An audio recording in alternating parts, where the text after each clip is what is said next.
Hello dear students, welcome to our YouTube channel. आज के video में हम लोग एक और इम्पोर्टेंट क्वेश्चन डिस्कस करने वाले हैं जो कि बोर्ड एग्ज़ाम की दृष्टि से बहुत ही इम्पोर्टेंट है।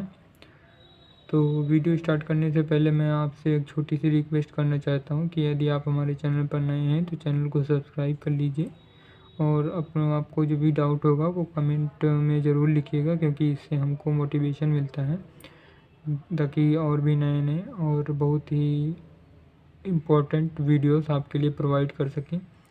तो आशा करता हूँ कि आप यह कमेंट ज़रूर करेंगे। तो वीडियो को स्टार्ट करते हैं। हम लोग देखने वाले हैं परासरण तथा विसरण में अंतर। इसके लिए सबसे पहले हमको परासरण क्या होता है और विसरण क्या होता है ये समझना होगा।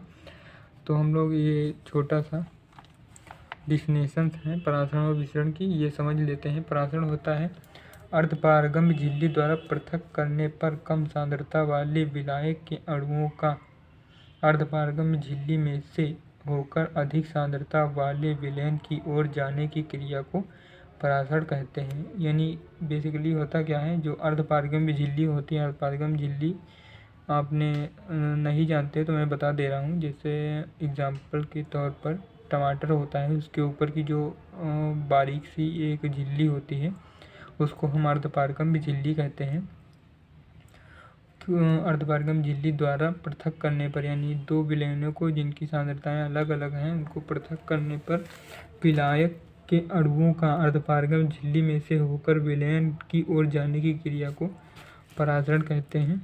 फिर विसरण क्या होता है? विसरण में अर्धपारगम्य झिल्ली की आवश्यकता नहीं होती है। ये दो भिन्न सांद्रता वाले विलयनों को एक दूसरे के सीधे संपर्क में रखने पर विलेय तथा विलायक के अणुओं का एक दूसरे की ओर जाने की क्रिया को विसरण कहते हैं। यानी इसमें अर्धपारगम्य झिल्ली की आवश्यकता नहीं होती है। अब हम लोग ये देख लेते हैं जो अंतर है इसके।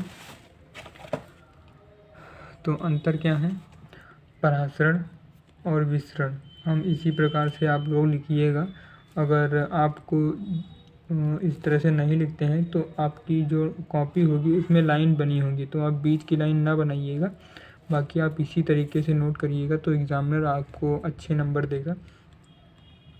इसमें बेसिकली 4 पॉइंट्स पूछे जाते हैं, तो मैंने यहाँ पे 6 पॉइंट्स आपको दे रहा हूँ। अगर जो भी आपको आसान लगे वो आप लर्न कर सकते हैं। तो पहला पॉइंट है, पहला वही डिफिनेशन ही हो जाएगी हमारी पॉइंट। जो आप डिफिनेशन याद करेंगे इससे क्या रहेगा, डिफिनेशन भी आपको आती होगी और वही एक पॉइंट भी बन जाएगा। तो मैंने इसी तरह से इसको डिज़ाइन किया है।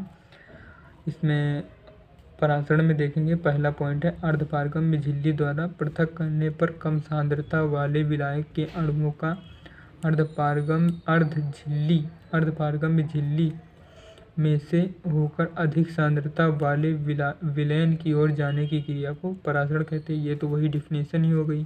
इधर भी वही डिफिनेशन है, दो भिन्न सांद्रता वाले विलयनों को एक दूसरे के सीधे संपर्क में रखने पर विलेय तथा विलायक के अणुओं का एक दूसरे की ओर जाने की क्रिया को विसरण कहते हैं। फिर ये डिफिनेशन आप लर्न कर लेंगे, क्योंकि मैंने सेम ही रखा है, ना आपको डिफिनेशन याद करना पड़े, उसी से एक हमारा पॉइंट निकल आए। इसी प्रकार से मैंने इसको डिज़ाइन किया है। फिर दूसरा पॉइंट है परासरण की क्रिया में अर्धपारगम्य झिल्ली का होना आवश्यक है।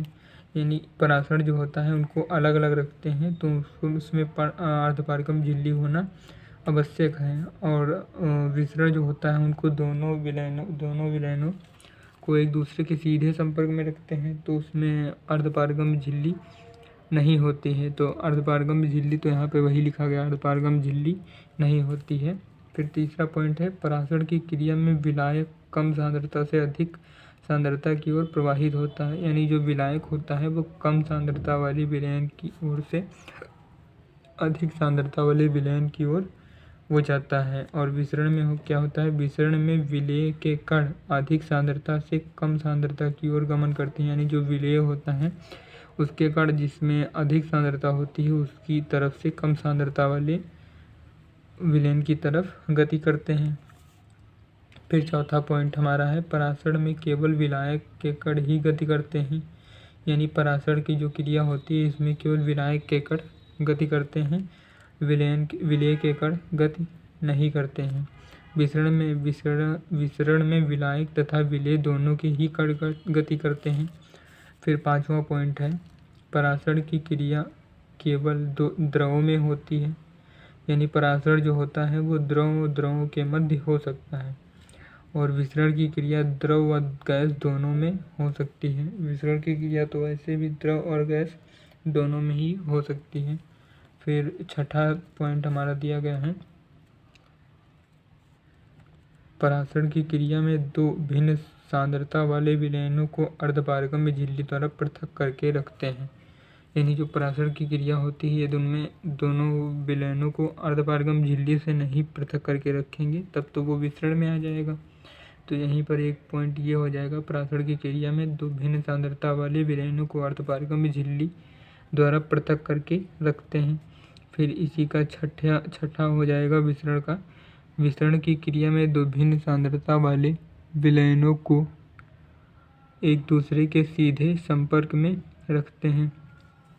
आप लोग इनको नोट कर लीजिएगा और अच्छे से आप बोर्ड एग्ज़ाम के समय इनको प्रिपेयर कर लीजिएगा, ताकि आपको ये अच्छे अंक दे सकें।